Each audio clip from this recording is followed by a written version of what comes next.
அருமையான சங்கீதம் 119வது சங்கீதம், ஒரு பெரிய சங்கீதம். வசனங்களை குறித்து அப்படியே கொட்டப்பட்டிருக்கிற சங்கீதம். அதனால தான் நான் சொன்னேன் 119ஆம் சங்கீதம் முடிகிற வரைக்கும் வசனத்தை குறித்து தான் பேச போகிறேன். கடந்த 2 வாரங்களாக சங்கீதம் நம்ம என்ன செய்யல, தியானிக்கல. குருத்தோலை ஞாயிறு, ஈஸ்டர் ஞாயிறுனால அதை தியானித்தோம். இன்னைக்கு நம்ம 49லிருந்து 72 வரை வாசித்தோம். அதில் பாருங்க, கர்த்தருக்கு ஸ்தோத்திரம். அந்த 51வது வசனத்தின் கடைசி லைன் என்ன சொல்லுது? உமது வேதத்தை விட்டு நான் விலகினதில்லை. இது நம்ம வாழ்க்கையில் இருக்கா? அதாவது அகந்தைக்காரர் என்னை மிகவும் பரியாசம் பண்றாங்க, ஆனாலும் நான் உங்க வேதத்தை விட்டு விலகவே இல்லைன்னு சொல்றாரு அந்த சங்கீதக்காரர். அப்புறம் நீங்க 55 லாஸ்ட் லைன் பாருங்க, உமது வேதத்தை கை கொள்ளுகிறேன். 61 லாஸ்ட் லைன் பாருங்க, உமது வேதத்தை நான் மறக்கவில்லை. 70வது வசனம் லாஸ்ட் பாருங்க, உம்முடைய வேதத்தில் மன மகிழ்ச்சியா இருக்கிறேன். 72 லாஸ்ட் பாருங்க, நீர் விளம்பின வேதமே எனக்கு நலம். பார்த்தீங்களா, அள்ளி போட்டிருக்காரு பாருங்க, எல்லாம் அழகாக எழுதியிருக்கு. உங்க வேதத்தை நான் மறக்கல ஆண்டவரே, உங்க வேதத்தை கை கொள்ளுகிற ஆண்டவரே, உங்க வேதத்தை விட்டு நான் விலகிறது இல்லை ஆண்டவரே, உங்க வேதம் தான் எனக்கு மகிழ்ச்சி ஆண்டவரே, உங்க வேதம் தான் எனக்கு நல்லது ஆண்டவரே. இது மாதிரிலாம் நீங்கள் அப்படிலாம் நினைக்கிறீங்களா? இதோ நம்மளும் பூமிக்குரிய ஆசீர்வாதத்தை தான் பெருசாக நினைக்கிறோம். ஒரு 100 வசனம் எனக்கு மனப்பாடமாக தெரியும்னு சொன்னவங்க கையை உயர்த்துங்க. ஒரு 100 வசனம். இன்ஜினியர் முடித்தவங்கெல்லாம் இருக்கிறீங்க, எம்எஸ்சி முடித்தவங்க, பிஜி முடித்தவங்களாம் நிறைய பேர்லாம் இருக்கிறீங்க, எம்ஏ முடித்தவங்கலாம் இருக்கிறீங்க, பிஎட் முடித்தவங்கலாம் இருக்கீங்க. சொல்லுங்கள், ஒரு 100 வசனம் எனக்கு தெரியும், மனப்பாடமான்னு தெரியும்னு சொல்கிறாங்க, கொஞ்சம் கையை உயர்த்துங்க. 100 வசனம் எனக்கு தெரியும் சிஸ்டர். எவ்வளோ வேதனைக்குரிய காரியம் பார்த்தீங்களா? ஒரு 100 வசனம் ரட்சிக்கப்பட்டு 20 வருஷம் 23 வருஷம் உள்ளவங்களாம் என்னோட இருக்கிறீங்க. ஒரு 100 வசனம் நமக்கு மனப்பாடமாக தெரியலண்ணா இல்லை, நினச்சி பாருங்களேன். கர்த்தருக்கு ஸ்தோத்திரம். வேதத்தில் தேருங்க. இன்னைக்கு என்ன நம்ம தியானிக்க போறோம்னா, ஏசாயா 55 10 11. ஏசாயா 55ல் 10 11 சொல்லுது. எல்லாரும் எடுத்துட்டீங்களா? எல்லாரும் எடுத்துக்கொள்ளுங்க. மாரியும் உறைந்த மழையும். எல்லாரும் எடுத்துட்டீங்களா? என்ன ரொம்ப லேட்டாக எடுக்கிறீங்க, ஃபாஸ்ட்டாக எடுங்க. ஏசாயாவே எங்கே இருக்குன்னு தெரியல. நான் எங்கே சிஸ்டர் ஃபாஸ்ட்டாக எடுக்கிறது? கரெக்டு, இங்கே எது பார்த்தாலே தெரியுது. நல்லா சாப்பிடுங்க. நல்லா 4 இட்லி 6 இட்லி சூடாக சாப்பிடுங்க. நல்லா பிரியாணி ஒரு பிளேட் சாப்பிடுங்க. என்ன, நல்லா முட்டை ஒரு 4-5 முட்டை சாப்பிடுங்க. ஹெல்த்தியாக இருப்பீங்க. நல்லா நான் ஒரு ஒரு ஒரு ஒரு முழு கோழியை கூட முழுசாக சாப்பிடுங்க, நல்லா இருப்பீங்க. ஹல்லேலூயா. ஏசாயா எங்கே இருக்குன்னு தேடுறீங்கன்னா அது அக்னிகிறிஸ்தவ சபையில் இருந்துட்டு நான் என்ன சொல்ல, போலீஸ்கார் புள்ள திருடுங்கிற மாதிரியும் டீச்சர் புள்ள மக்குங்கிற மாதிரியும் தான் கதை இருக்குது. டாக்டருடைய புள்ள நோயாளிங்கிற மாதிரி தான் கதை இருக்குது. ஹல்லேலூயா. எடுத்துட்டீங்களா? தடவி கிடவினாலும் எடுத்துட்டீங்களா ஏசாயா? சரி வாங்க. 55 இவ்வளோ லேட் பண்ணிங்கன்னா அப்புறம் எப்படி நான் பிரசங்கத்தை எப்போ முடிக்கிறது? முடிச்சுட்டு தான் அனுப்புன, வேறு வழியும் கிடையாது. ஏசாயா 55 10 11 எல்லாரும் வாசிங்க. மாரியும் உறைந்த மழையும் வானத்திலிருந்து இறங்கி அவ்விடத்துக்கு திரும்பாமல் பூமியை நனைத்து அதில் முளை கிளம்பி விளையும்படி செய்து விதைக்கிறவனுக்கு விதையையும் புசிக்கிறவனுக்கு ஆகாரத்தையும் கொடுக்கிறது எப்படியோ. வேதம் சொல்லுது.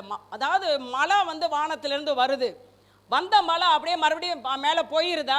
இல்லை, அது பயிரை முளைப்பிக்கிறது.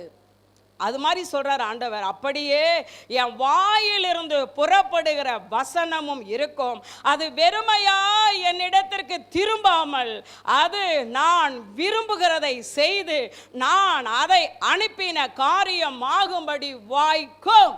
ஹல்லேலூயா. அன்று என்ன சொல்றாரு தெரியுங்களா? நான் அனுப்பின வசனம் வெறுமையா திரும்பாது. உன்னிடத்துக்கு ஒரு வசனத்தை நான் அனுப்பினேன்னா, உனக்கு ஒரு வாக்குறுதி நான் கொடுத்தேன்னா, உனக்கு ஒரு ப்ராமிஸ் நான் பண்ணினேன்னா அது வெறுமையா திரும்பாது. நான் ஒரு நோக்கத்தோட தான் உனக்கு வாக்குறுதி கொடுத்துருக்கேன், ஒரு நோக்கத்தோடு தான் என் வார்த்தையை உனக்கு சொல்கிறேன். நான் உனக்கு நோக்கத்தோடு அனுப்பினபடினால என் வசனம் வெறுமையாக திரும்பாமல் நான் அனுப்பின காரியம் வாய்க்கும்படி அது செய்யும் என்று கர்த்தர் சொல்லுகிறார். கர்த்தருடைய வார்த்தை வெறுமையா திரும்பவே திரும்பாது. புரிந்து கொள்ளுங்க, நல்லா இருதயத்தில் எழுதுங்க. கர்த்தருடைய வசனம் வெறுமையாய் திரும்பவே திரும்பாது. எந்த நோக்கத்தோடு அந்த வசனம் நம்மளை நோக்கி வந்ததோ அந்த நோக்கம் நிறைவேறியே தீரும். இந்த வருடம் ஆண்டவர் உங்களுக்கு என்ன ப்ராமிஸ் பண்ணியிருக்காரு? அது வெறுமையா வரல, அது வெறுமையா வரல. ஒரு நோக்கத்தோடு ஆண்டவர் அந்த வசனத்தை நமக்கு கொடுத்திருக்கிறார். அது ஆண்டவர் அனுப்பின காரியம் வாய்க்கும்படி செய்யும். நம்ம சர்ச்சைக்கு கொடுத்திருக்கிறார், எல்லா நன்மையும் உங்கள் மேல் வர பண்ணுவேன் என்று கர்த்தர் சொல்லுகிறார். இது வெறுமையா திரும்பாது. எந்த நோக்கத்தோடு கொடுத்தாரோ அது சபையில செய்து முடிக்கும், நம்ம வாழ்க்கையில செய்து முடிக்கும். ஹல்லேலூயா, கர்த்தருக்கு ஸ்தோத்திரம் உண்டாவதாக. வேதத்துல சவுல்னு ஒரு ராஜா இருந்தாரு. அவர் ஒரு வாக்கு கொடுத்தாரு. என்ன வாக்கு கொடுத்தாருன்னா, கோலியாத் விரோதமா வந்து நிக்கிறான். சவுலால, ராஜாவால அந்த கோலியாத்தை ஃபேஸ் பண்ண முடியல. பயந்து ஓடி ஒளியிறான். அவனால ஜெயம் எடுக்க முடியாதனால அவன் சொன்ன ஒரு வாக்குறுதி என்ன தெரியுங்களா? என்ன சொன்னான்? இந்த கோலியாத் என்பவனை யார் கொல்றானோ அவனுக்கு என்ன தருவேன்? அதை மட்டும்தான் தெரியுது. பொண்ணை கொடுக்கறது மட்டும்தான் கூட தெரியுது ஒழிய பாக்கி ஒண்ணுமே உங்களுக்கு தெரியறதில்ல. பொண்ணை கொடு, என்ன ஒன்று சொல்ல, உன் பொண்ணு மாமா உன் பொண்ணை கொடுங்கிற மாதிரி பொண்ணை கொடுக்கறது தான் தெரியுது, பொண்ணை கொடுக்கறது தான் தெரியுது, வேற எதுவுமே. வாசிக்கலாம் 1 சாமுவேல் 17:25. அந்த அந்நேரத்தில் இஸ்ரவேலன் வந்து நிற்கிற அந்த மனுஷனை கண்டீர்களா? இஸ்ரவேலை நிந்திக்க வந்து நிற்கிறான் கோலியாத்து. இவனை கொல்லுகிறவன் எவனோ அவனை ராஜா மிகவும் வசனம் தேடுறீங்க, தேடுங்கள் கிடைக்கப்படும், தேடுங்கள் கிடைக்கப்படும். அதனால தான் சார் நாங்கள் தேடாமல் விரிச்சியா வச்சிட்டோம். அப்படியே நீங்கள் அங்கேருந்து வடிய பார்த்து வாசிங்க, வசனத்தை வாசிங்க. நம்ம எல்கேஜிக்கு கிளாஸ் எடுக்கிற மாதிரி இருக்கு. நான் பிஹெச்டின்னு நினச்சேன், இது எல்கேஜி ப்ரீகேஜின்னு கூட சொல்லலாம்ல இருக்கவங்கள. வாசிங்க, எம்ஏ பிஎட்லாம் இருக்கிறீங்க, கொஞ்சம் வாசிங்க வாயை திறந்து.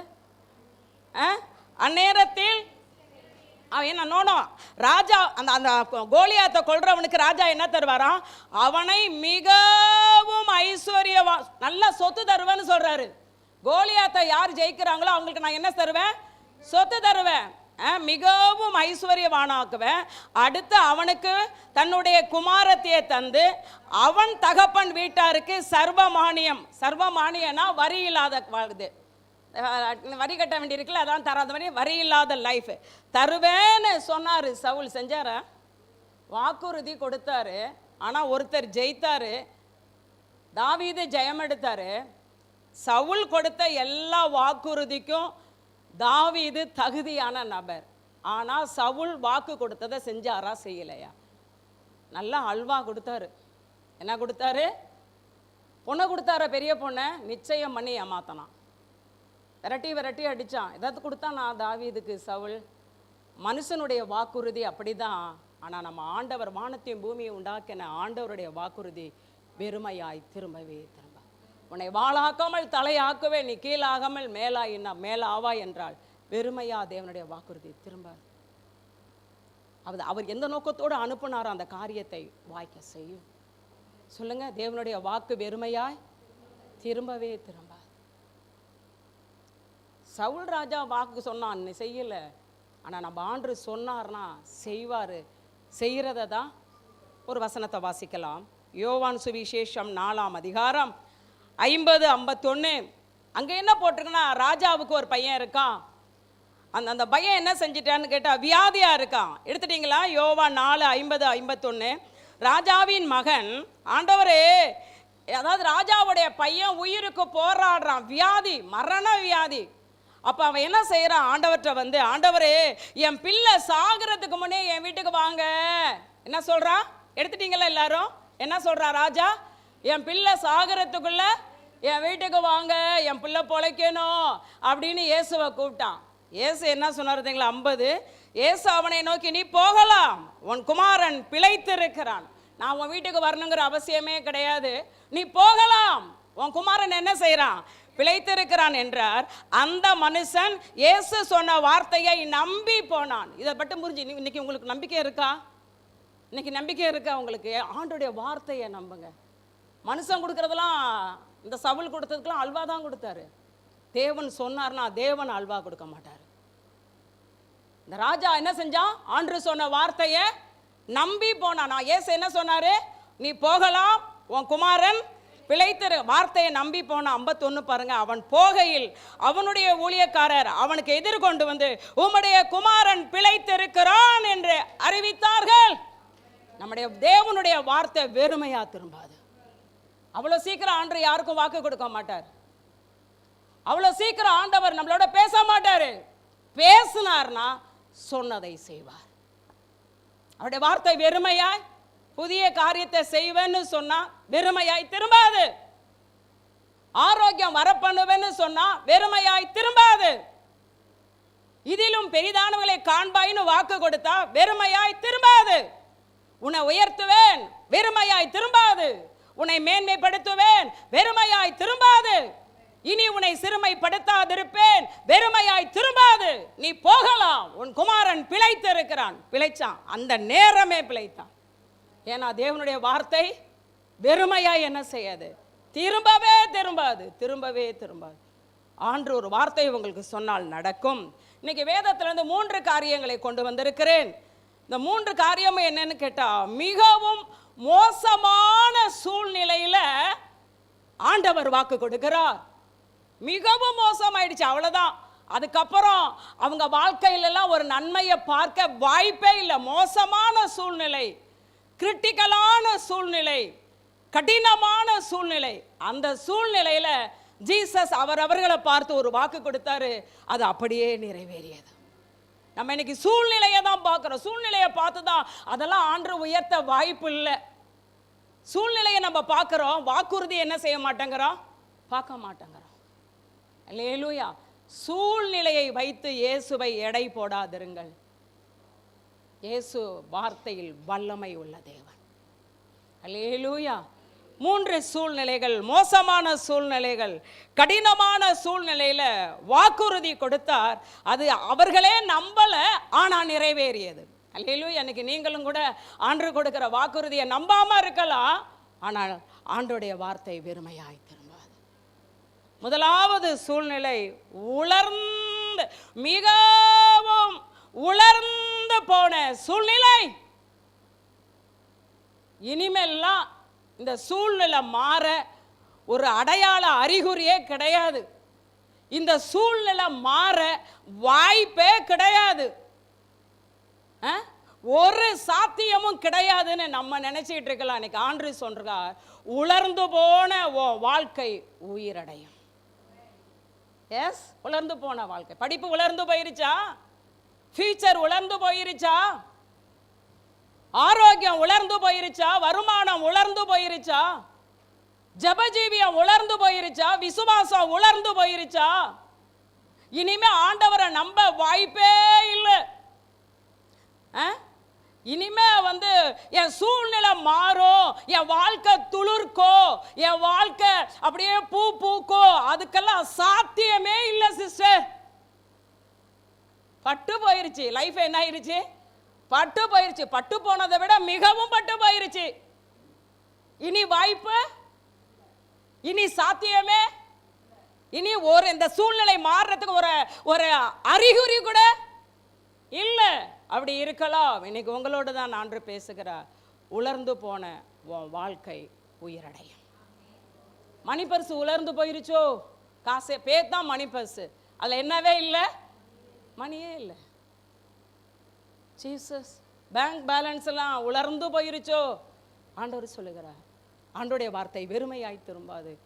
உலர்ந்து போன இந்த சூழ்நிலையில இப்ப நம்ம சபையை பாருங்க. நம்மளை பார்த்து ஆண்டவர் சொல்றாரு, உன் சபையில பெரிய எழுப்புதல் வரும், 1000 பலத்த ஜாதியுமாய் மாறுவீர்கள், லட்சங்களுக்கு சபை பிளஸிங்காய் மாறும் அப்படின்னு ஒரு வாக்குறுதி கொடுத்தா சூழ்நிலை எப்படி இருக்கு? சூழ்நிலை எப்படி இருக்கு பாருங்க. சூழ்நிலையை பாருங்க. சூழ்நிலை எப்படி இருக்கு? ஆண்டவர் கொடுத்த வாக்குறுதி நிறைவேறுவதற்கு ஒரு அறிகுறி இல்லையே. ஒரு வாய்ப்பு இல்லை சிஸ்டர் அப்படிங்கிற மாதிரி இருந்தாலும் ஆண்டவர் சொல்லுகிறார், என் வார்த்தை வெறுமையாய் திரும்பாது. என் வார்த்தை வெறுமையாய் திரும்பாது. எசேக்கியேல் தீர்க்கதரிசன புஸ்தகம் 37ஆம் அதிகாரம் எடுத்து வைத்துக் கொள்வீர்கள் என்றால், எசேக்கியேலை கர்த்தர் ஆவிக்குள்ளாக்கி கல்ற தோட்டத்துக்கு அழைச்சிட்டு போறாரு. எலும்பு பள்ளத்தாக்குகள் நிறைந்த இடத்துக்கு அழைத்துட்டு போறாரு. எப்படிங்க இருக்கும்? உலர்ந்து போன எலும்பா கிடக்குது. எல்லாம் கொலையுண்டு செத்தவர்கள். அப்படியே கற்பனையில கொண்டு வாங்க. கொலையுண்டு செத்த எலும்பு பள்ளத்தாக்கு அப்படியே கிடக்கு. மிகவும் உலர்ந்த எலும்பு, கையெலும்பு, கால் எலும்பு, மண்டவோடு, ஸ்பைனல் கார்டு எலும்பு, இடுப்பெலும்பு, எல்லா எலும்பும் அப்படியே கிடக்கு. அந்த இடத்துக்கு போய் ஊழியக்காரன் அழைச்சிட்டு போறாரு, ஆவிக்குள்ளாக்கி கொண்டு போறாரு. கொண்டு போய் சொல்றாரு, எசேக்கியேல் இந்த எலும்பெல்லாம் பார்க்கறல்ல, இதெல்லாம் மிகவும் உலர்ந்து போயிருச்சுல, இது உயிர் அடையுமா? இது இன்னைக்கு நம்மளும் அப்படித்தானே கேட்க, என் வாழ்க்கை உயிர் அடையுமா சிஸ்டர்? லைஃப் பட்டு போயிருச்சு சிஸ்டர், லைஃப் பட்டு போயிருச்சு சிஸ்டர், என் லைஃப் உயிர் அடையுமா? மீண்டும் என் வாழ்க்கை துளிர்க்குமா? துளிர்த்து பூத்து பழங்களை கொடுக்குமா? என் வாழ்க்கை செழிக்குமா? இல்ல, அந்த சூழ்நிலையில் நீங்களும் என்று இருக்கலாம். அன்று கேட்கிறார், ஓ வாழ்க்கை உயிரடையும் நம்புறியா? சொல்லுங்க. எஸ் ஆண்டவரே. என்னங்க? எஸ் நம்புற ஆண்டவரே. நீங்க சொன்னா நடக்கும் ஆண்டவரே, நீங்க சொன்னா நடக்கும். அல்லேலூயா சொல்லுங்க. நீங்க சொன்னா நடக்கும். அதுதான் கேட்டார் எசேக்கியேல்ட்ட. இந்த எலும்பெல்லாம் மிகவும் உலர்ந்து போயிருச்சு, இதெல்லாம் உயிர் அடையுமா? எசேக்கியேல் நினைக்கிறாரு, என்ன பேசுறாரு இந்த ஆண்டவர், இதெல்லாம் உயிரை அடையும் அப்படின்னு டக்குன்னு என்ன சொல்லிட்டாரு? தேவரீர் அதை அறிவீர். என்ன சொன்ன ஆன்சர் என்ன? இன்னைக்கு நீங்க சொல்லுங்க, என் வாழ்க்கை உயிரடைய வாய்ப்பு இல்லை, சாத்தியம் இல்லை, ஒரு அறிகுறியும் இல்லை. ஆனால் இந்த சூழ்நிலையில என்னை தேவரீர் நீர் அறிவீர். சொல்லுங்க. தேவரீர் சபையின் நிலைமையை நீர் அறிவீர். நல்ல அருமையான வார்த்தை சொன்னாரு. தேவரி டாக்டர் சொல்லி கைவிட்டாங்க. இனிமே அவ்வளவுதான், வாழ்நாள் முழுதும் மெடிசன், நீ வெளியில போக முடியாது, இனிமே உன்னால நடக்க முடியாது. டாக்டர் சொல்லி இருக்கலாம், இனிமே அவ்வளவுதான், என் லைஃப் முடிஞ்சிருச்சு, நான் முடக்கப்பட்டுட்டேன், என் லைஃப் பட்டு போயிருச்சு, இனிமே நான் வேலைக்கு போக முடியாது, இனிமே நல்ல ஒரு வருமானம் கிடைக்காது, என் குடும்பம் பட்டு போயிருச்சு. திடீர்னு வந்த வியாதி படுக்கையில போட்டுருச்சு. ஆண்டவர் சொல்லுகிறார், நீ இது உயிர் அடையுமாங்கிறப்ப சொன்ன ஆன்சர் என்ன? தேவரீ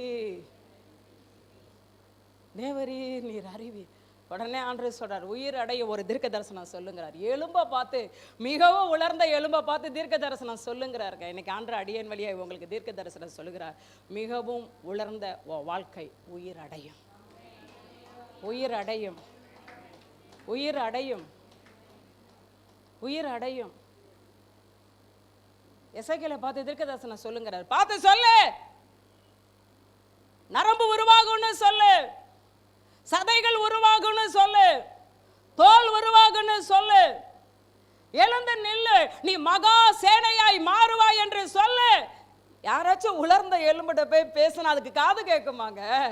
உங்க பிரச்சனைக்கு காது கேட்காதுன்னு நினைக்கிறீங்களா? மண்டையை ஆட்டாதீங்க, வசனம் தெரிஞ்ச நீங்களும்.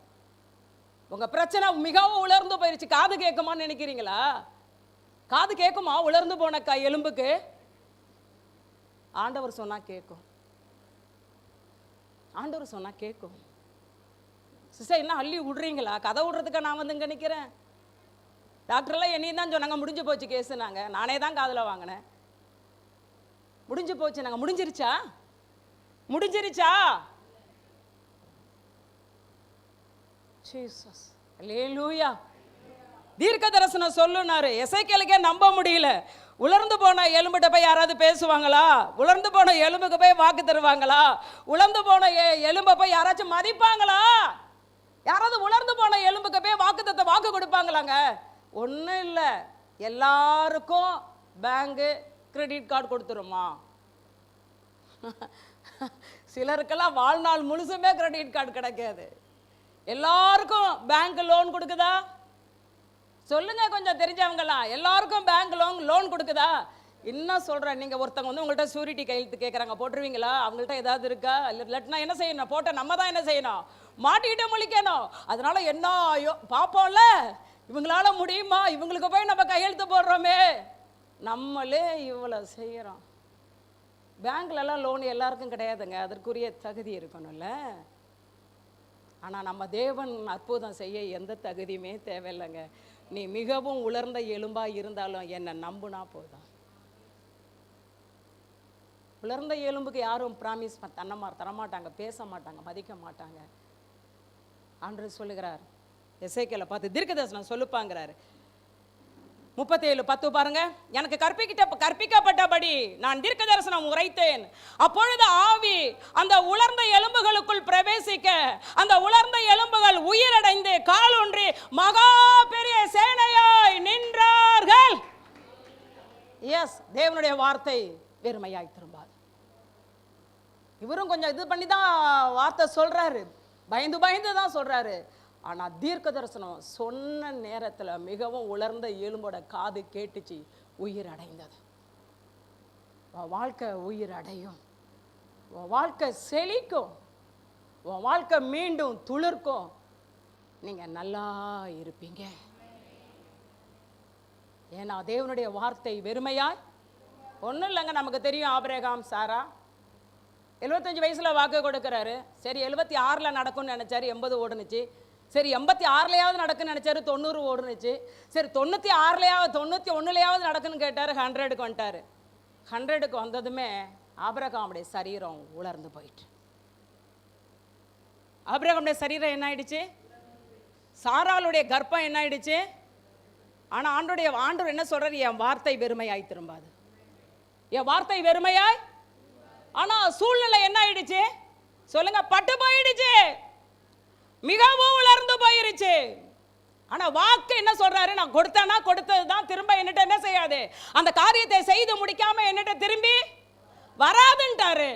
அப்ப நம்ம எதங்க நம்புறது? இயேசுவை நம்பு. என் சூழ்நிலை முடியாதுன்னு சொல்லுது சிஸ்டர், உன் சூழ்நிலை முடியாதுன்னு சொல்லுது. வார்த்தை என்ன சொல்லியிருக்குன்னு பாரு, வார்த்தை வெறுமையாய் திரும்பாத. மறுபடியும் சாராலே ஆபிரகாமை சந்திக்க ஜீசஸ் வராரு. 17ஆம் அதிகாரத்தில் வராரு, 18ஆம் அதிகாரத்தில் வராரு. ஆதி ஆகமத்தில் 17 வந்து சொல்றாரு, ஆபிரகாம் ஒரு அது வாசிங்க, கொஞ்சம் இயேசு வாசிங்க. 17ஆம் அதிகாரத்தில் ஆண்டவர் 17 சொல்றாரு, நம்ம ஆபிரகாம் அப்பா சொல்றாரு, உனக்கு ஒரு குழந்தை பிறக்கும், சாராள் வழியா உனக்கு ஒரு குழந்தை பிறக்குங்கிறாரு. ஆபிரகாம் முகம் குப்புற விழுந்து நகைத்தான். 100 வயதான எனக்கு பிள்ளை பிறக்குமா நகைத்தான். இன்னைக்கு நீங்கள் அப்படித்தான், நீங்க சொல்ற தீர்க்கதரிசனம் நகைக்கிற மாதிரி தான் சிஸ்டர் இருக்கு. இன்னைக்கு உங்க சூழ்நிலை உலர்ந்து போனதுனால ஆண்டவர் கொடுத்த வாக்குறுதி என்ன செய்ய முடியல நம்மளால. அதனால ஆபிரகாம் என்ன செஞ்சா? முகங்குப்புற விழுந்து சிரிச்சாராம். என்ன என்ன என்ன ஆண்டவரே பேசுறீங்க, என்ன பேசுறீங்க? என்னுடைய சரீரமெல்லாம் உலர்ந்து போயிருச்சு, என் மனைவியோட கர்ப்பமெல்லாம் உலர்ந்து போயிருச்சு, என்ன மறுபடியும் குழந்தை தருவேன்னு சொல்றீங்க அப்படின்னு முகங்குப்புற விழுந்து நகைத்தான். ஆண்டவர் சொல்லிட்டாரு, நீ என்ன நகைச்சாலும் சரி, என் வார்த்தை வெறுமையாய் வராது. உனக்கு குழந்தை தருவேன்னு சொன்னா, சுகவாழ்வு சீக்கிரத்தில் துளிர்க்குன்னு சொன்னா, நீ சிரிச்சா சிரிப்பானாரு. 18ஆம் அதிகாரத்துக்கு வந்தாரு. 18ஆம் அதிகாரத்துக்கு வந்து அவங்க ஒரு ட்ரீட் கொடுக்குறாங்க. சாப்பிட்டாரு. சாப்பிட்டுட்டு 18:10 சொன்னாரு. ஆண்டவர் சொல்றாரு, ஒரு எடுத்துட்டீங்களா? 18:10, ஒரு உற்பவ கால திட்டத்தில் நிச்சயமாய் உன்னிடத்திற்கு திரும்ப வருவேன், அப்பொழுது உன் மனைவியாகிய சாராளுக்கு ஒரு குமாரன் இருப்பான். ஒரு உற்பவ கால திட்டம்னா 10 months கழிச்சு வருவேன். மறுபடியும் வரும்பொழுது உன் கையில் குழந்தை இருக்குங்கிறாரு. சாரா சிரிக்கிறா. நம்மளும் சிரிப்போம் தானே? நம்ம சிரிக்க மாட்டோம், மெண்டலான்னு நினைப்போம். சரியான மெண்டல். இன்னைக்கு ஆண்டு நம்மளோட பேசுறது கூட நம்ம சூழ்நிலை ரொம்ப ஒஸ்டாக இருக்கிறதுனால நம்ப முடியாமல் இருக்கலாம்ல. ஆனால் ஆசீர்வதிப்பேன்னு சொல்கிறத நம்ப முடியலையா? உன் பையன் சுகமடைவான்னு சொல்கிறத நம்ப முடியலையா? நீ நல்லா இருப்ப அப்படின்னு சொல்கிறது நம்மளால் என்ன செய்ய முடியல? நீ சென்ட மார்க் வாங்குவ அப்படிங்கிறத என்ன செய்ய முடியல? நீ கிளாஸ் ஃபர்ஸ்ட் வருவ அப்படிங்கிறத என்ன செய்ய முடியல? ஏன்னா சூழ்நிலையை பார்க்குறோம். நகைக்கிறா. ஆபிரகாம் முகங்குப்புற விழுந்து நகைக்கிறான். சாராள் என்ன செய்கிறா? நகைக்கிறா. உடனே ஆண்டவர் கேட்குறாரு, நீ நகைச்சா மட்டும் என் வார்த்தை என்ன மாறிடணும்னு நினைக்கிறியா? மறுபடியும் சொல்கிறாரு. என்ன சொல்கிறாரு? நான் மறுபடியும் சொல்கிறாரு, நான் மறுபடியும் வருவேன், ஒரு உற்பவ கால திட்டத்தில் வருவேன், நிச்சயமாய் உன் கையில் ஒரு குமாரன் இருப்பான். கர்த்தரால் ஆகாத காரியம் ஒன்று உண்டோ? உற்பவகால திட்டத்தில் உன்னிடத்திற்கு வருவேன், அப்பொழுது சாராளுக்கு ஒரு குமாரன் இருப்பான்.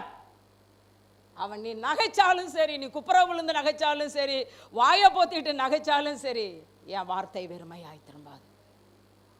ஆண்டவர் உங்களோட அதான் பேசுகிறார். உலர்ந்து போன வாழ்க்கை முடிவுக்கு வந்துடாது, அது உயிர் அடையும். உலர்ந்து போன உன் பிரச்சனை முடிவுக்கு வராது, அது உயிர் அடையும். அதில் நான் தலையிட்டு ஒரு அற்புதம் செய்வேன் என என் வார்த்தை வெறுமையா. அவன் 2 பேரும் நகைச்ச மாதிரி நடந்துச்சா? ஆண்டவர் சொன்ன வாக்கு வெறுமையாய் திரும்பாமல் ஆபிரகாமுக்கு 100 வயதில் ஈசாக்கு தரேன். இன்னைக்கு அது உங்கள் வாழ்க்கையில் நிறைவேறும். சபையிலும் இன்னைக்கு பார்க்கலாம், உலர்ந்த எலும்புகளாய் இருக்கலாம். வர்ஷிப் பண்ணும்போது கூட நான் அழுது கொண்டு தான் இருந்தேன். கடந்த நாளில் ஒரு சொப்பனம், டைம் ஓடிட்டு, அந்த சொப்பனத்தில் நாங்கள் ஸ்டேஜில் உட்காந்துருக்கோம். ஒரு நபர் வந்து இங்கே சாட்சி சொல்ல நிற்கிறாங்க. எனக்கு தெரியுது அது விசுவாசி கிடையாது, சர்ப்பத்தின் ஆவின்னு தெரியுது. எனக்கு நல்லா தெரியுது, ஆவியில் உணர்றேன். அந்த நபர் சொன்ன சாட்சி, அக்னி கிறிஸ்தவ சபையை நொறுக்கிடணும், உடைச்சிடணும், ஒன்றும் இல்லாமல் ஆக்கிடணும்னு சொல்லி சுழல் காற்று என்னென்னமோ அனுப்புனேன். ஆனால் இன்று என்னுடைய காரியம் எல்லாம் தோல்வி அடைஞ்சிருச்சுன்னு கோன்னு அழுவுது. இங்கே நின்று அழுவுது. உடனே நான் அங்கேருந்து சொல்கிறேன், ஆண்டவர் எங்களை ஜெபிக்க வைத்திருக்கிறார். நாங்கள் ஜெபித்து கொண்டு இருக்கிறோம், உபவாசித்து கொண்டு இருக்கிறோம், அதிகமாய் கண்ணீர் வடித்து கொண்டிருக்கோம். தேவ கிருபை சபையில் இருக்குது. உன் நினைவு பலிக்கவே பலிக்காது என்று சொல்லுவேன். ஏன்னா ஆண்டோடைய வார்த்தை வெறுமையாய் திரும்ப. இன்றைக்கி எம்டி சேருங்க. இன்றைக்கி பாட்டு பாட ஆள் இல்லை, இன்றைக்கி ஜெபம் பண்ண ஆள் இல்லை, இன்றைக்கி சபைக்கு பணிவிடை செய்ய ஆள் இல்லை. ஆனால் உலர்ந்த எலும்பாகிய இந்த சபையை பார்த்து தான் ஜீசஸ் இன்னைக்கு பேசுகிறார். உலர்ந்த சபை உயிர் மீட்சி அடையும், உயிர் அடையும். தேவனுடைய வார்த்தை வெறுமையாய் திரும்பாது. ஹல்லேலூயா. ஃபர்ஸ்ட் என்ன சொன்னா, என்ன தியானிச்சோம்? உலர்ந்து போன நிலைமையில கொடுக்கப்பட்ட வாக்குறுதி நிறைவேறியே தீரும், நிறைவேறியே தீர்ந்தது. 2வது, ஆத்துமா தொய்ந்து போன நேரத்தில், மனம் உடைக்கப்பட்ட நேரத்தில், அவ்வளவுதான், நொறுங்கிட்டேன், உடைஞ்சிட்டேன், தவிடுபடி ஆயிட்டேன், இந்த சூழ்நிலையில் ஆண்டவர் கொடுக்கிற வாக்குறுதி நிறைவேறியே தீரும். ஆமென்.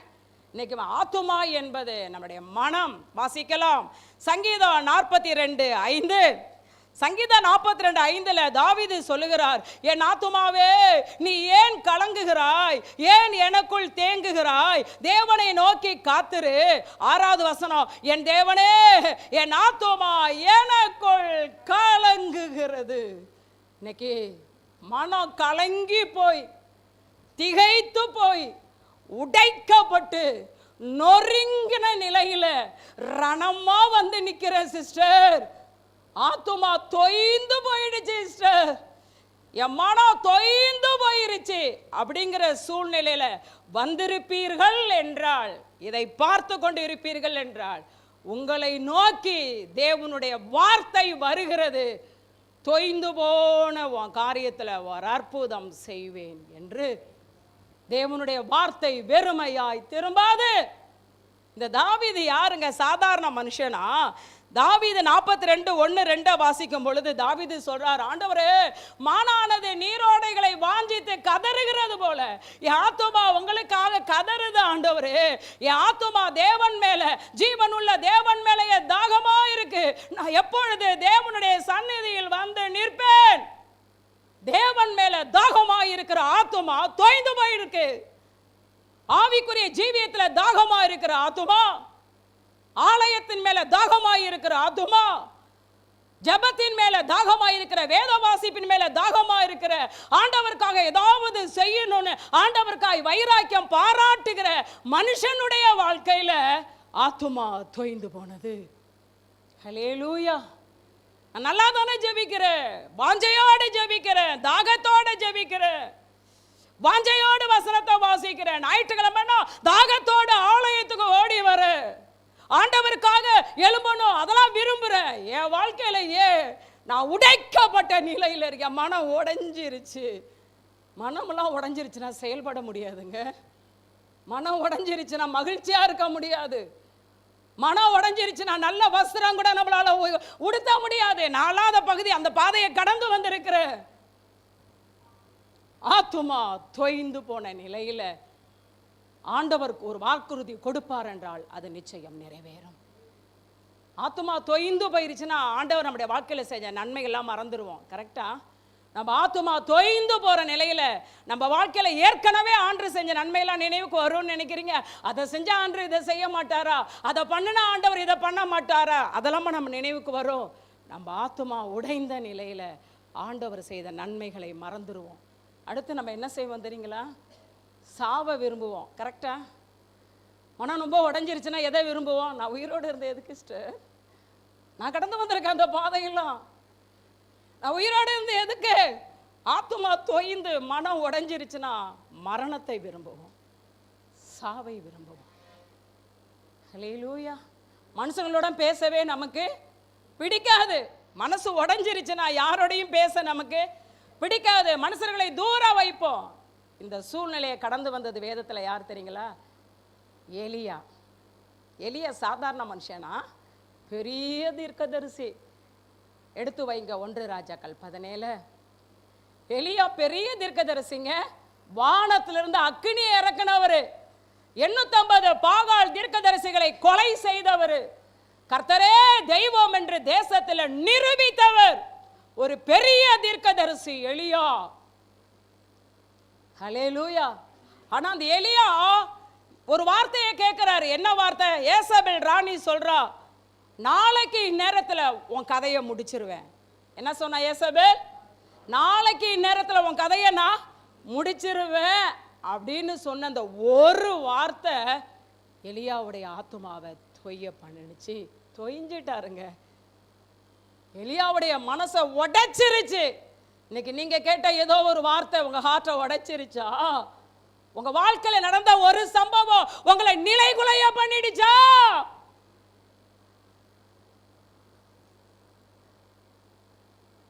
எலியா முதல் அதிகாரத்துல தான் வானத்துல இருந்து அக்கினியை இறக்கி இருக்கிறாரு. 850 பாகால் தீர்க்கதரிசிகளை கொண்டு இருக்கிறாரு. அப்ப அவருக்கு தெரிய வேண்டாம், ஐயோ நம்ம ஜெபத்தை கேட்ட ஆண்டவர் வானத்திலிருந்து அக்கினியே அனுப்பி இருக்கிறார் என்றால் இந்த ஏசபேல் கதையை ஆண்டவர் முடிக்க மாட்டாரு? ஏசபேல் என் கதையை முடிப்பான்னு சொன்ன அந்த ஒரு வார்த்தை எலியா என்கிற பெரிய ஊழியரை உடைத்தது, ஆத்துமாவை தொய்ந்து போக பண்ணினது. எஸ், பயந்துட்டாருங்க எலியா. இன்னைக்கு நம்மளும் நம்ம குடும்பத்தில் நடக்கிற ஒரு காரியம் என்ன நடக்குமோன்னு பயப்பட வைக்குதா? என் ஃபியூச்சர் என்ன பயப்பட வைக்குதா? என் பிள்ளையோட ஃபியூச்சர் என்ன பயப்பட வைக்குதா? எவ்வளோ கஷ்டப்பட்டு என் பிள்ளைய படிக்க வைக்கிற, எவ்வளோ கஷ்டப்பட்டு குடும்பத்தை நடத்துற, ஆனா என் புள்ள அது உணரலையே. என் மனைவி என்னுடைய அன்பை உணரலையே. என் கணவன் நான் அவர் மேல வைத்திருக்கிற பாசத்தை உணரலையே. இப்படி நடந்து கொள்ளுகிறாருன்னு ஏதோ ஒரு சம்பவம் உங்க இருதயத்தை உடைக்கிறதா? உங்க மனம் உடைஞ்சு போய் வந்திருக்கிறீங்களா? ஆத்துமா தொய்ந்து போய் வந்திருக்கீங்களா? ஆண்டவருடைய வார்த்தை எலியா முதல் அதிகாரத்துல தான் அவ்வளோ பெரிய அற்புதம் செஞ்சாரு. ஆனா என்ன செஞ்சிட்டாரு? மறந்துட்டாரு தானே. அடுத்து அவனுக்கு இருந்தது ஒரே ஒரு வேலைக்காரன், அவனையும் தூரப்படுத்திட்டாரு. நீ தூரமா நில்லு, என்கிட்ட வந்து நிக்காத. மூன்றாவது என்ன செஞ்சிட்டாரு தெரியுங்களா? ஆண்டவரே நான் சாக விரும்புறேன், எனக்கு சாவு கொடுங்க. அடுத்து என்ன கேட்டாரு? நான் மரணத்தை விரும்புகிறேன் ஆண்டவரே, வாழ எனக்கு பிடிக்கல ஆண்டவரே. எவ்வளோ பெரிய ஊழியக்கார பாருங்க, எனக்கு வாழ பிடிக்கல ஆண்டவரே, நான் செத்து போகிறேன் ஆண்டவரே.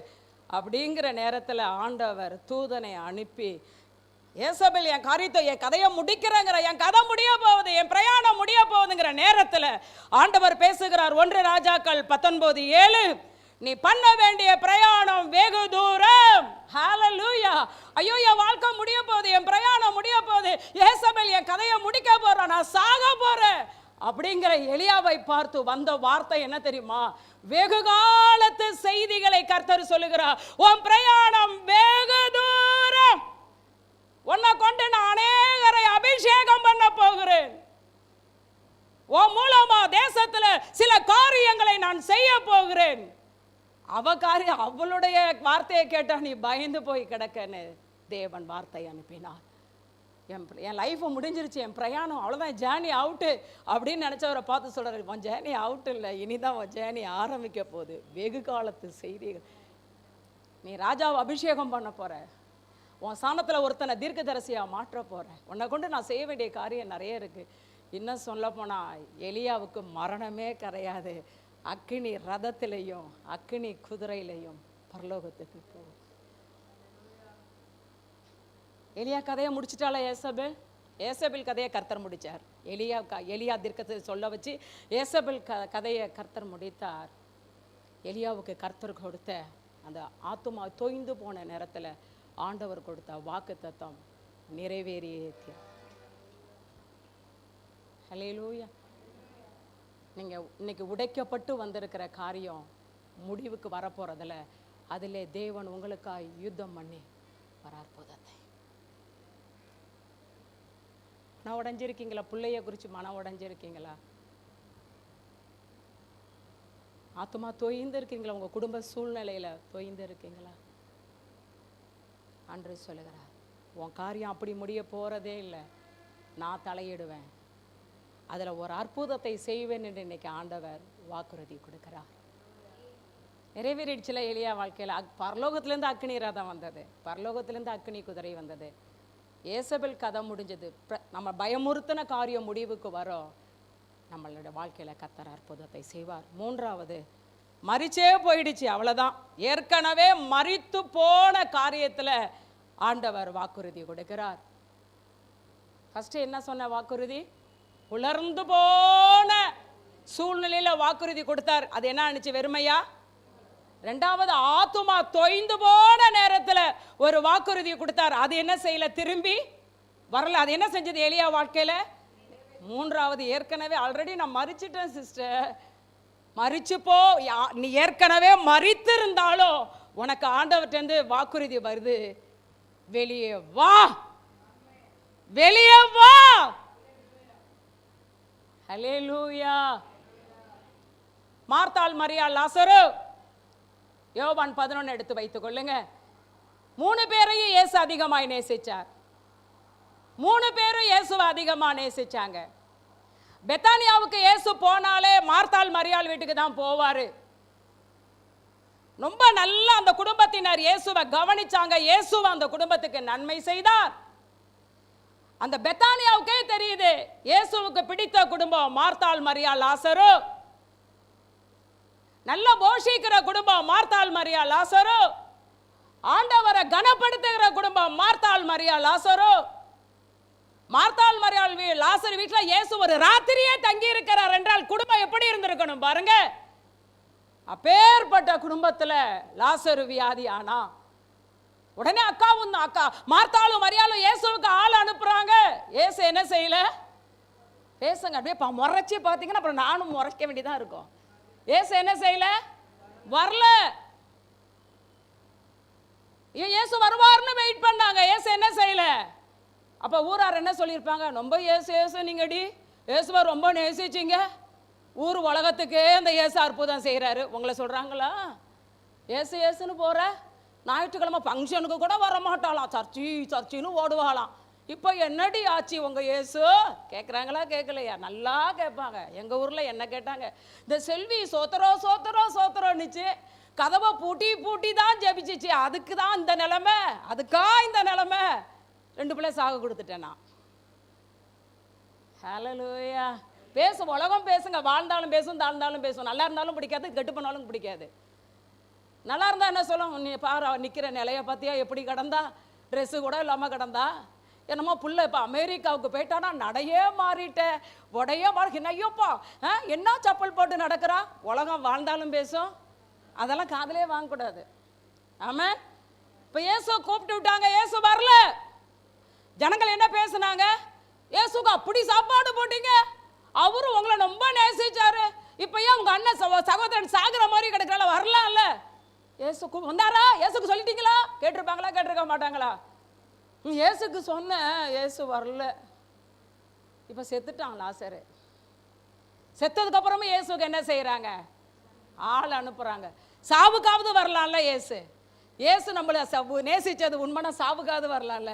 நம்ம அப்படி தானே நினைக்கிறோம். நீங்கள் என்ன நேசிக்கிறது உண்மைனா அதை செய்யுங்க. நீங்கள் சொல்கிறதெல்லாம் செஞ்சிருவாரோ? அவர் திட்டம் பெருசாக இருக்கு. நீங்கள் என்ன நேசிக்கிறது உண்மைனா இதை செய்யுங்க. ஐயோ மண்டு, அதை விட பெருசு வச்சிருக்கேன் உனக்கு. உலகமே உன்னை பார்த்து ஆச்சரியப்படுற அளவுக்கு உன்னை மகிமைப்படுத்தும்படியா வச்சிருக்கிறேன். என் மண்டு, இதை செய்யுங்கிறிய. உன்னை நான் நேசிக்கிறதுனால தான் நீ சர்ச்சைக்கே போற. இன்னைக்கு ஆண்டவர் உங்களை, நீங்களா வந்துட்டீங்கன்னு நினைக்காதீங்க, அவர் உங்களை நேசித்தனால தான் பிடிச்சி இழுத்துக்கிட்டு வந்திருக்கிறாரு. ஹல்லேலூயா. இயேசு வரலங்க, சாவுக்கும் வரலங்க. உடனே ஜனம் இன்னும் எவ்வளோ பேசியிருக்கோம்? அவமானம் தானே. ஏசு ஏசுன்னு போனீங்களே, சாவுக்காவது வரலாம்டி உங்க இயேசு. எவ்வளோ அற்புதம் செஞ்சாரு. செவிடர் காதை திறக்கிறாரு, குருடன் காதை திறக்கிறாரு. ஏன்டி இந்த இயேசு உங்க வீட்டில் வந்து சாவுக்காவது வரலாம்லடி? அற்புதம் தான் செய்ய வேண்டாண்டி, சாவுக்காவது வரலாம்லடி. ஏசுனாங்கல்ல. ஏசு சாவுக்கும் வரல. சாவு முடிஞ்சு 4 நாள் ஆச்சு. ஏசு வராரு. ஏசு வந்தோடனே மரியாள் மார்த்தாளுக்கு செய்தி வருது, ஏசு வந்துட்டார், ஏசு வருகிறார். உடனே மார்த்தாள் தான் ஓடுறான். ஓடி போய் என்ன சொல்றானா, இயேசுவே நீங்க இங்க இருந்தீங்கன்னா என் சகோதரன் மரிச்சிருக்க மாட்டான்ல. எங்களுக்கு ஒரே சகோதரன் தானே, நீங்க இங்க இருந்து என் சகோதரன் சுகவீனமா இருக்கும் போதே உங்களுக்கு சொல்லி அனுப்புனல. என் சகோதரன் சுகவீனமா இருக்கும் போதே உங்களுக்கு சொல்லி அனுப்பல, நீங்க ஏன் வரல ஆண்டவர்? இப்போ என் சகோதரன் மறிச்சிட்டா, நீங்க அடக்க ஆராதனைக்கும் வரல, இப்போ வந்திருக்கீங்களேன்னு அழுகிறான். உடனே ஆண்டவர் என்ன சொன்னார் தெரியுமா? வாசிக்கலாம். யோவான் 11:23 என்ன சொல்றார் ஆண்டவர்? இயேசு அவளை நோக்கி, உன் சகோதரன் உயிரோடு எழுந்திருப்பான், ஹல்லேலூயா அப்படின்னு சொல்றாருங்க. என்ன நீங்களாம் உங்களை மாதிரி தான் அவளும் இருந்தா. ஒருத்தர் மட்டும் கை தட்டினீங்களே, உங்களை மாதிரி தான் அவங்க. நீங்களாம் மார்த்தாளோ? ஐயோ மார்த்தாளா இருந்துச்சா சபையில்? அப்போ மரியாளுங்க. ஹல்லேலூயா. உங்களை மாதிரி தான் மார்த்தாள். ஆண்டவர் உயிரோட, சகோதரன் உயிரோட எழுந்திருப்பாங்கிறார். நம்மளா இருந்தா என்ன செஞ்சிருப்போம்? கையை தட்டி, ஐயோ ஆண்டவரே சோதரம், அல்லேலூயா, ஓசனா, அல்லேலூயா, அல்லேலூயா, சோதரம், சோதரம், என் சகோதரனை உயிரோட எழுப்ப போறீங்களா? ஊருக்குள்ள ஓடியே சொன்னாலும் பேசுனீங்களே, ஏசு ஏசுன்னு சொன்னியே, போனியே, என்ன செய்ய போறேன்னு கேட்டீங்க. அப்புறம் ஏசு எங்க சகோதரனை உயிரோட எழுப்ப வந்திருக்கிறார், உயிரோட எழுப்ப. நம்மளா இருந்தா தண்டரா போட்டிருப்போம். ஆனா அவ சொன்ன வார்த்தை என்ன தெரியுங்களா? ஹலோ தூங்காதீங்க. நக்கலான பதில் சொல்றா. தெரியும் தெரியும் ஆண்டவரே, இந்த கடைசி நாளில் உயிரோட எழுப்புவீங்க, உயிர் தெழுதல் நடக்கல, அதில் எழுப்புவீங்க எங்க சகோதரனை. எவ்வளோ நக்கலான பதில் இல்லை, நையாண்டியான பதில் இல்லை. ஆண்டவர் இப்போ உயிரோட எழுப்புறாங்கிறாரு. இவன் என்ன சொல்றா? உயிர் தெழுதல்னு ஒன்று வரும்ல, அப்போ என் சகோதரன் கர்த்தருக்குள்ள மரிச்சவங்க உயிரோட எழும்புவாங்கள வருகையில, அப்போ என் சகோதரன் எழும்பு, அது எனக்கு தெரியும் ஆண்டவருங்கிறா.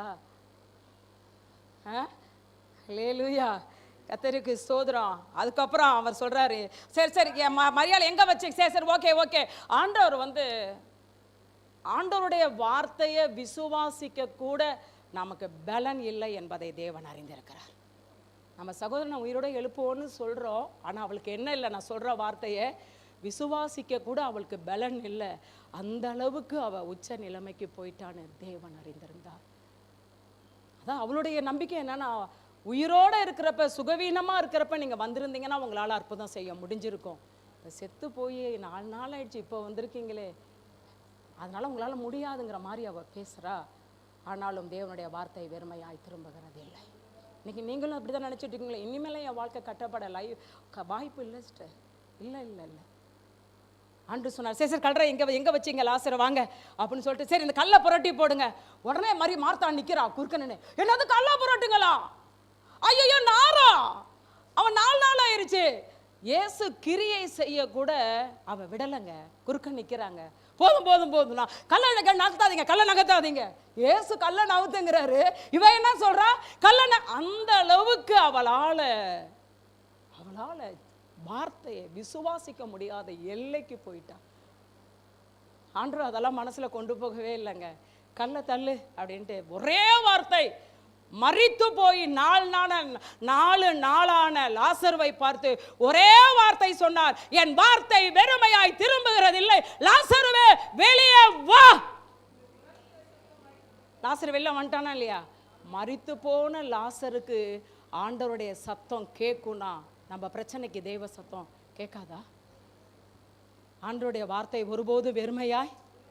நீங்கள் மறிச்சு போயிடுச்சுன்னு நினைக்காதீங்க. என் காரியம் மறிச்சு போயிடுச்சு, எனக்காக பிரயாசப்பட யாரும் இல்லை, எனக்கு ரெக்கமெண்டேஷன் பண்ண யாரும் இல்லை, இனிமேலாம் அந்த கல்லை புரட்டி ஒன்றும் நடக்க போகிறதில்ல, இனிமேல் சகோதரன் உயிரோட எலும்புவான், அவன் வாழ்க்கை கட்டப்பன்னு சொன்னால் நான் நம்ப மாட்டேன் சிஸ்டர். விசுவாசிக்க கூட முடியாத அளவுக்கு நீங்கள் பலவீனப்பட்டு இருக்கிறீங்க என்பதை தேவன் அறிந்திருக்கிறார். ஆனாலும் ஆண்டு சொன்ன வார்த்தை, லாசருவே வெளியே வான்னு சொன்னப்ப மரித்து போன அந்த சடலம் உயிரோடு வந்தது. ஏனென்றால் வார்த்தை வெறுமையாய் திரும்பவே கண்களை மூடுவோம். தேவனுடைய வார்த்தை வெறுமையாய் திரும்ப. இந்த வருடம் ஆண்டு உங்களுக்கு என்ன வாக்கு கொடுத்திருக்கிறார் அப்படியே நினைவு கூறுங்க. 2026 ஜீசஸ் உங்களுக்கு என்ன வாக்குத்தத்தம் கொடுத்திருக்கிறார் அப்படியே அந்த வார்த்தையை அப்படியே அது மேலே அப்படியே கையை வைங்க. கையில் இல்லைன்னாலும் அப்படியே ஹார்ட்டை வைங்க. இந்த வார்த்தை வெறுமையாய் திரும்பாது. சொல்லுங்க, உங்களுக்கு என்ன வாக்குத்தத்தம் கொடுத்திருக்கிறார் அப்படியே நினைவு கூறுங்க, மைண்டுக்கு கொண்டு வாங்க. இது மனுஷனால் கூடாது தான், தேவனால் எல்லாம் கூடும். வாக்கு கொடுத்திருக்கிறார். அந்த வார்த்தை வெறுமையாய் திரும்பாது. எந்த நோக்கத்தோடு கொடுத்தாரோ அந்த நோக்கம் நிச்சயமாய் நிறைவேறியே தீரும் என்று கர்த்தர் இந்த நாளிலே நமக்கு திருவுளம் பற்றுகிறார். கர்த்தர் சொன்ன வார்த்தை அப்படியே நம்ம வாழ்க்கையில நிறைவேறுவதாக. ஆமென், ஆமென். God bless you. God bless you.